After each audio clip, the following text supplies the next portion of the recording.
시대정신이라는 말이 있습니다. 어떤 시대에 살고 있는 사람들의 보편적인 정신 자세, 태도 이렇게 정의가 되던데요. 한 해를 마무리하는 지금 2017년의 시대정신은 무엇일까 한번 생각을 해봤습니다. 작년 말부터 시작된 이 광장에 뜨거웠던 열기, 촛불, 그리고 국민의힘으로 이루어낸 최고 권력자 파면, 문자 참여운동 등등을 생각해 보면은 현재 시대 정신은 국민 참여, 직접 민주주의가 아닐까 하고 감히 말씀을 드려봅니다. 이렇게 국민들은 능동적이고 깨어 있는데 이런 훌륭한 국민들을 아직까지 가르치려고 드는 사람들이 있어요. 그 사람들은 스스로를 지식인이네, 오피니언 리더네 이렇게 얘기를 하더라고요. 아무리 많이 배우면 뭐합니까? 아무리 번듯한 직업 갖고 있으면 뭐합니까? 연봉 많으면 뭐합니까? 시대정신을 모르는데. 국민을 가르치려고 들지 마십시오. 가장 훌륭한 스승은 바로 이 나라의 주인인 국민입니다. 농부가 어찌 밭을 탓합니까? 연휴를 마치고 일터로 향하고 계신 우리 위대한 대한민국 국민 여러분, 오늘도 힘내보십시다. 이상 공장장 원한대행 이정열 생각이었습니다. 공장문 열겠습니다. 어제 뵙고 오늘 또 뵙는데 항상 반갑네요. 네, 반갑습니다. 예. 자, 오늘 좀 걱정은 돼요. 저 어제가 크리스마스여가지고 과연 뉴스가 있을까 싶은데 그럼에도 불구하고 또 튼실하게 준비를 해오신 김은지 기자님의 오늘 활약을 기대해보겠습니다. 어떤 소식 먼저 전해주시겠습니까? 네, 어제 크리스마스였는데요. 더불어민주당 추미애 대표와 자유한국당 홍준표 대표가 충북 제천 화재 현장을 찾아갔습니다. 두 사람은 사고 원인 및 대책을 놓고 극명한 입장 차이를 보였는데요. 추 대표는 소방 인력 및 장비 등의 확충이 시급하다라고 강조했고요. 반면에 홍 대표는 현장의 잘못된 대응으로 피해를 키웠다면서 세월호 참사 때와 닮은 꼴이다라고 지적했습니다. 예. 불행한 일이 벌어진 거는 이제 벌어진 거고, 문제는 원인을 어디에 두고 다시는 그런 일이 없도록 우리가 대비책을 세워야 되는데, 지금 말씀하신 바와 같이 원인에 대해서 서로 상반되게 생각들을 하고 계신 것 같아요. 근데 일단 좀 신경 써봐야 될 거는 객관적인 어떠한 상황이 과연 제대로 되어 있는가 하는 것을 염두에 둬야 될 것 같은데. 네, 그래서 추미애 대표 같은 경우에는 어제 지방의 열악한 소방 인프라 개선돼야 된다는 점을 강조했는데요. 네네. 현장에 들어갈 수 있는 요원은 4명뿐이었다라면서 적절한 소방 장비와 소방 인력이 신속하게 투입됐다라면 하는 아쉬움이 남는다라는 이야기를 강조했습니다. 예, 그렇습니다. 이 제천 화재 발생한 제천 같은 경우에 인구가 한 13만 여 분 정도 된다고 그렇게 들었는데 이 도시의 사다리차가 하나라고 그러더라고요. 네, 굉장히 소방 인력도 부족하고요. 소방 장비도 부족해서 여러모로 현장에서 애를 먹었다라는 것들은 여러 차례 보도가 나왔습니다. 예, 그렇죠. 그리고 추미애 대표도 지적을 했는데 현장에 들어갈 수 있는 요원이 4명뿐이다. 그러니까 전부 소방서에 계신 분들이 10분 정도? 3교대제로 운영하고 있으니까 산술적으로 생각해도 3분, 많으면 4분. 근데 또 그런 말씀들 하시더라고요. 그러니까 실제 편제는 그렇게 돼 있는데 막상 신고받고 출동할 때는 2명만 가도 다행이다. 1명이 가는 경우가 너무 비일비재하다. 그러면서 가시면 사다리차 설치해야죠. 제일 많이 하시는 말씀이 그거더라고요. 왜 불 끄시려면 소방호스 가지고 물을 뿌려야 되잖아요. 근데 그냥 봐도 소방호스 이거 수압이 상당할 텐데 혼자서 갖고 하시면 이렇게 반동이라 그래야 되나요? 이렇게 튀어나와가지고 어떻게 몸이 밀릴 수 있는 그렇죠. 거죠. 훨씬 더 품이 있어 보이네요. 네, 반동이 더 그렇습니다. 반동은 왠지 반동 분자가 생각나서 좀 종북스러워서 싫어요. 네, 그래서 이 두 분이 해서 조를 이뤄야 되는 상황일 것 같은데요. 조를 이뤄야 된다. 이것도 좋은 표현이네요. 예, 감사합니다. 오늘 저는 안 되네요. 일단 현장의 인력과 장비가 이렇게 부실하고 열악한데 이건 확충해야 되지 않느냐. 네. 예. 오늘 아침 한겨레신문이 그와 같은 지적들을 했는데요. 서울 등 대도시와 제천 등 중소도시 사이의 소방 경력 차이가 굉장히 크다라는 겁니다. 제천 같은 경우에는 서울에 비해서 소방 인력이 절반이다라는 건데요. 네. 기본적으로 어떤 위험의 양극화가 있을 수밖에 없는 상황이다라는 거죠. 그렇죠. 사실 수도권에 사는 분들이나 지방 도시에 사는 분들이나 뭐 생명의 소중함 다 똑같잖아요. 그러니까 여기에 대해서 격차를 두면 안 되는데 그런 또 보면은 여기에 대해서 사람들이 얘기를 할 때 이런 얘기들을 합니다. 지방자치단체 중에 소방서 설치가 안 돼 있는 데도 있고 또 그런데 한편으로 집값 떨어진다고 소방서 설치를 반대한 지방자치단체도 있고 또 이거 관련해서 그런 얘기가 있습니다. 소방직을 국가직으로 네, 지금 그렇죠. 이제 지방자치단체한테 맡겨져 있는데 지금 소방 인력들의 지금 굉장히 큰 염원 중에 하나입니다. 그렇죠. 예. 이게 어떻게 보면 그 지방분권화를 권력의 분산을 요구를 하고 있으니까 지방직화하는 게 맞지 않느냐, 그대로 두는 게 맞지 않느냐 하는데 지방직이 되려면 전제로서 지방자치단체의 예산이 풍부하고 그렇게 해서 지원이 잘 될 수 있어야 되는데 사실 우리나라 지방자치단체 중에 이 재정 자립도가 높은 데가 그렇게 많지 않지 않습니까? 그러니까 이런 인명을 다루는 생명과 국민의 안전을 다루는 이런 식은 그야말로 국가직으로 해서 빨리 예산 확충을 시키고 국민의 안전과 생명을 지킬 수 있도록 했으면 하는 그런 마음입니다. 그다음 뭐 제천 화재가 아무래도 큰 뉴스였으니까 관련 뉴스가 또 있는 것 같은데요. 네, 관련해서요. 이 지역의 국회의원인 자유한국당의 권석창 의원이 출입이 통제된 화재 현장에 들어가서 논란이 일었습니다. 화재 현장 방문해서 30분간 둘러보고요. 자신의 휴대전화로 현장을 촬영했다라고 하는데요. 못 들어가게 막자 자신이 국회의원이다라고 주장했다라고도 알려져 있습니다. 왜 들어가셨답니까? 혹시 알려진 바가 있습니까? 자신의 주장은요. 네. 현장을 찾은 것은 의정활동의 일환이다라는 건데요. 현장을 통제해서 처음에는 경찰들과 실랑이가 있었지만 안전장비 갖추고 경찰과 입회하에 현장 들어갔다라고 주장하고 있습니다. 뭐 지역 국회의원이시니까 찾아가시는 것이 꼭 나쁘다고 할 수는 없는데 근데 이 현장이 아직 지금 뭐 조사가 완료된 게 아니라서 증거가 보존이 돼야 될 텐데 이 비전문가가 들어가서 좀 그렇지 않나 싶은데 네, 게다가 유족들도 출입을 못하고 있는 상황이라고 하는데요. 그래요? 유족 대표 일부만 지난 23일에 합동 감식에 참관했다라고 합니다. 그렇기 때문에 현장에서 굉장히 여러 말이 나왔다라고 하는데요. 이게 그냥 뭐 이건 느낌인데 이 경찰분들께서 출입을 제지하셨으면 예전에 그 누구시죠? 김문수 경기도지사님. 네, 이제 119에 전화해서 굉장히 유명한 말을 했습니다. 나 김문수인데. 맞다, 순대. 예. 그 순대가 아니고. 그렇죠. 네. 지사님이라고 안 하셨나요? 처음에 경기도지사라고 했는데 그렇죠. 이제 그것을 알아듣지 못하니까 아마 자신의 이름을 밝혔던 것 같기도 하고요. 여기서도 그러면 나 국회의원인데라는 말이 나왔을 법한데 어떻습니까? 현장 제지하니까요. 충북 경찰서장에게 전화했다라는 보도를 제가 일부 봤는데 정확하게는 서장님한테 전화를 하시고 이런 것을 우리는 갑질이라고 하지요. 그래도 불행한 일이 벌어졌는데 가급적이면 좀 빨리빨리 이렇게 대처를 해서 상처를 치유할 수 있도록 서로 좀 힘을 합쳤으면 좋겠습니다. 여기 좀 도와주십시오. 네. 다음 소식 어떤 소식이 있습니까? 네, 최경환 자유한국당 의원이 특수활동비 1억 원을 받았다는 혐의로 구속영장 청구됐다라는 사실 다들 기억하실 텐데요. 네네. 이와 관련해서 영장실질심사가 올해 말까지 열리지 않을 것으로 보입니다. 그렇죠. 23일 종료 예정이었던 12월 임시국회가 여야 대치로 내년 1월 9일까지 연장됐기 때문인데요.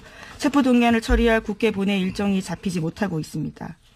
이게 원래 법에 의하면은 법원이나 검찰로부터 체포 요구에 관한 이제 동의안이 접수되면은 그것을 본회의에 보고를 하고 최초로 열리는 본회의에 보고를 하고 보고한 때로부터 24시간부터 12시간 사이에 표결을 하게 돼 있는데 이 보고조차도 지금 안 돼 있죠. 본회의가 열리지 않아가지고 원래는 22일 날 보고하고 그 다음에 끝내기로. 네, 그렇죠. 표결조차 하지 않기로 합의한 바가 있는데요.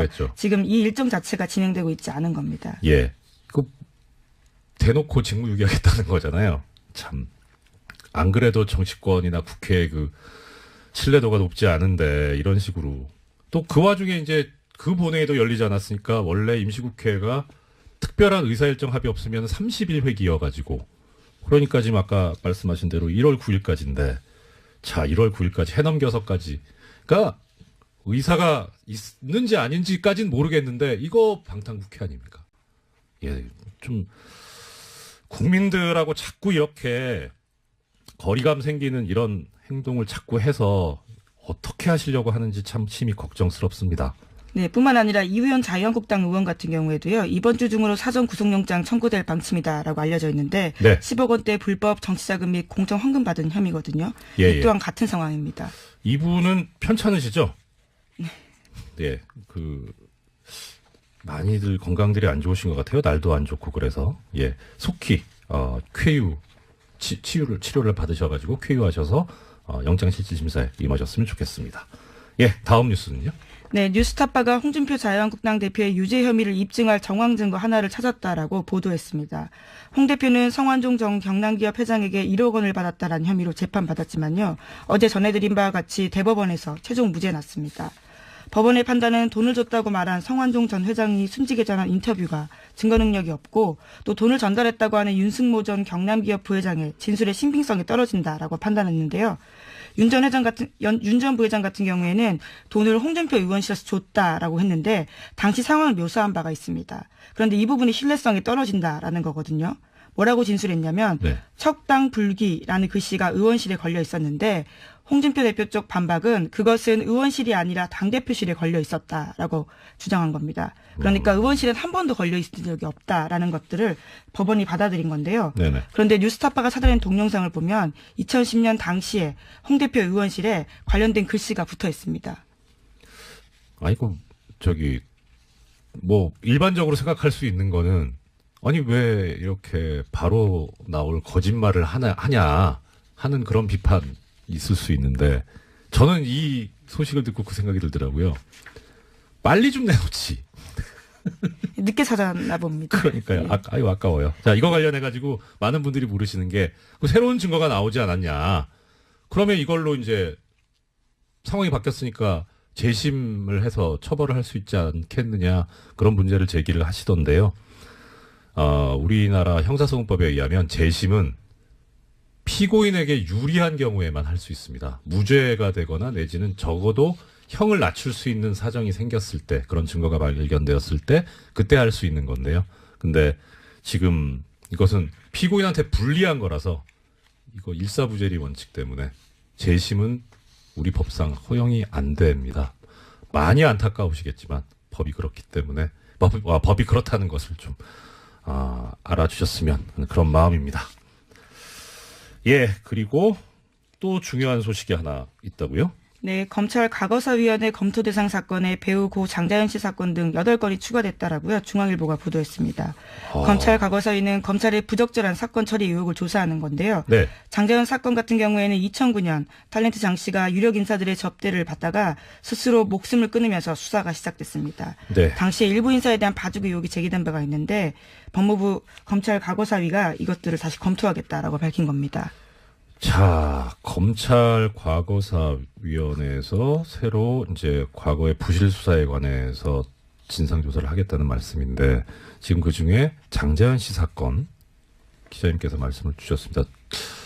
아시는 분들은 또 아시겠지만 어떤 분들은 또 모르실 수도 있으니까 이 사실관계를 좀 김 기자님께서 약간 설명을 해주셨으면 좋겠습니다. 네, 이제 2009년에 벌어졌던 사건인데요. 말씀드렸던 바처럼 유력 인사들의 접대를 강요받다가 스스로 목숨을 끊었다면서 유언을 남기고 그리고 그 유언장이 있었거든요. 네네. 그 내용들이 그 당시 굉장히 화제였습니다. 예. 그런데 경찰 수사가 시작되었는데 경찰은 5명을 불구속 기소 의견만 하고 검찰에 송치했습니다. 그런데 그때는 성접대 의혹이 아예 빠져 있었거든요.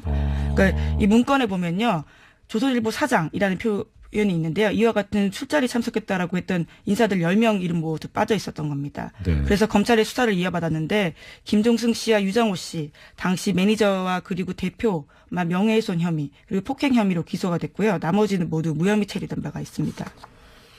이게 지금 사실 애청자 여러분 꼭 기억해 주셔야 되는 게요. 이 장자연 씨, 고 장자연 씨 사건이요. 김은지 기자님 전문입니다. 예, 저기 주진우 기자가 전문이셨고요. 저는 같이. 그런 미담은 얘기하지 마시고요.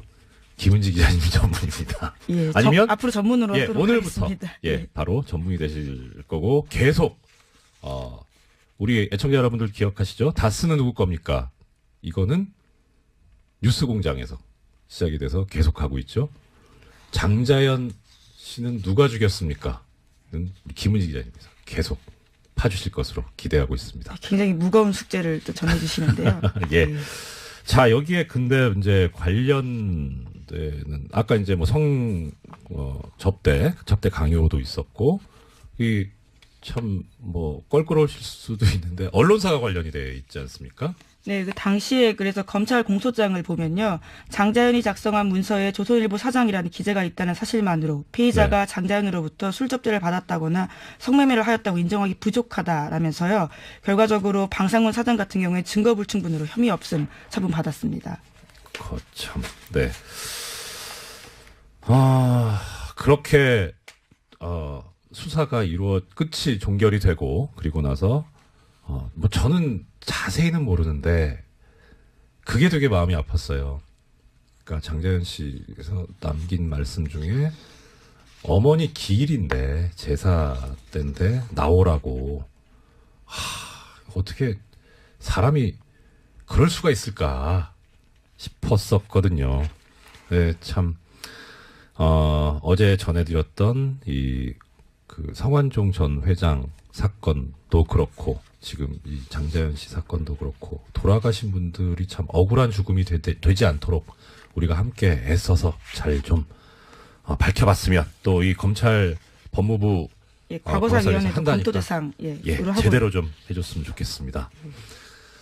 예, 시간이 많이 흘렀는데 사실 여러 가지 소식을 준비해 오셨지만 어제 청취자 여러분들하고 약속드린 게 있죠. 저기 삼성언론재단에서 언론인 분들, 우리 시사인에 계신 분들이나 TBS에 계신 분들은 안 보내주고 다른 분들만 보내줬다는 이 엄청난 잘못에 관해서 오늘 좀 이어서 이야기를 해보겠습니다. 지금 그 언론재단 나오는데 이 언론재단이요. 실제 그 사업이 어떻게 되는지 혹시 나온 얘기가 있습니까? 뭐 그 비용이라든가 뭐 회계를 어떻게 처리한다 이런 것들이요. 이게 언론재단은 아니고요. 이게 지금 삼성 해외 연수 사업이라고 할 수 있는데요. 네. 이제 주신 자료들을 보면 어제도 말씀을 잠깐 하셨지만 소속사 대표의 추천을 받은 언론인이 그 그룹당 한 명씩 추천을 받아서 갈 수 있는 상황인데 1년 동안 $10,000를 학비로 받게 되고요. 또 체제비 같은 경우는 $3,500를 받는다라고 합니다. 예. 여기 보면 네, 그렇죠. 여기 보면 삼성언론재단의 경우 목적 사업비의 80%, 그다음 상남언론재단 여기는 LG 계열인데요. 이 85%를 언론인 해외 연수와 어학교육 지원에 사용해 오고 있다고 합니다. 그러니까 이 재단 자체가 아예 그 목적인 거죠. 보면 참 이게 사업이 96년 삼성 언론재단 같은 경우에 시작이 되죠. 시작이 되고 2016년까지 있었습니다. 여기 기술을 그래서 하나씩 붙이시더라고요. 그 삼성 언론재단에서 보면 22기까지 2016년에 그래서 이제 2017년은 못 가셨고. 근데 오늘 드리고 싶은 말씀은 이겁니다. 이 중에 2000년도에 6기로 다녀오신 당시 모 신문이라고 할 거 있나? 경향신문의 문화부 차장님 당시 다녀오신 분이 계세요. 이분이 그러니까 결국 삼성 언론재단 삼성 돈으로 다녀오신 거죠. 여기에 대해서 그리고 나서 2009년에 본인이 근무하시는 신문에 칼럼을 쓰신 게 있습니다. 제목은 굿바이 노무현. 이 글에 보면 이런 얘기가 나옵니다. 참여정부의 실정으로 서민들이 가난해지는 동안 노무현 패밀리는 부자가 되었다는 사실은 변하지 않는다. 재벌개혁을 다짐하고는 삼성에 국정을 위탁하고 특권 없는 사회를 만들겠다고 하고는 스스로 특권층이 되고 시장개혁 대신 시장 만능의 우상을 퍼뜨림으로써 노무현을 통해 세상의 낡은 질서를 바꾸려 했던 그 열정을 싸늘한 냉소로 바꿔놓고 삼성에 국정을 위탁했다. 뭐 사실인지 아닌지 모르겠는데 삼성 돈으로 유학 다녀오신 분이 하기는 좀 썩 적절한 말씀은 아니지 않나 싶은 생각이 얼핏 들었고요. 이 칼럼이 2009년 4월 15일에 실리는데 아주 공교롭게도 한 달 후에 노무현 대통령이 서거를 하시죠. 뭐 이게 꼭 원인이 되겠습니까마는 참 아픈 칼럼이었고 이래도 되는가 하는 그런 생각이 들게 하는 내용이었습니다. 이것에 관해서는 또 여러 가지 준비를 하고 있는데요. 아마 중간에 제가 공장장 권한대행에서 잘리면 못할 거고 내일 잘릴 수도 있다라는 마음으로 빨리빨리 정리를 해서 조사를 해가지고 보내드리도록 하겠습니다. 한 30초 남았네요. 오늘 내가 이 소식은 꼭 전해드리려고 했는데 못했다 하는 거 말씀 주시죠. 네, 제목만 그럼 말씀드리면요. 네. 국민의당 전당원 투표가 지금 현재 세대결 양상이라고 합니다. 예. 그래서 반대하는 의원들이 지금 오늘자로요. 남부지법에 그 심리를 넣어 가처분 신청서를 제출했는데요. 그와 네네. 관련된 결정도 아마 빨리 날 것으로 보입니다. 투표를 막아달라는 거니까 투표하기 전에 결정을 법원이 해줘야 되겠죠. 법원의 신속한 결정을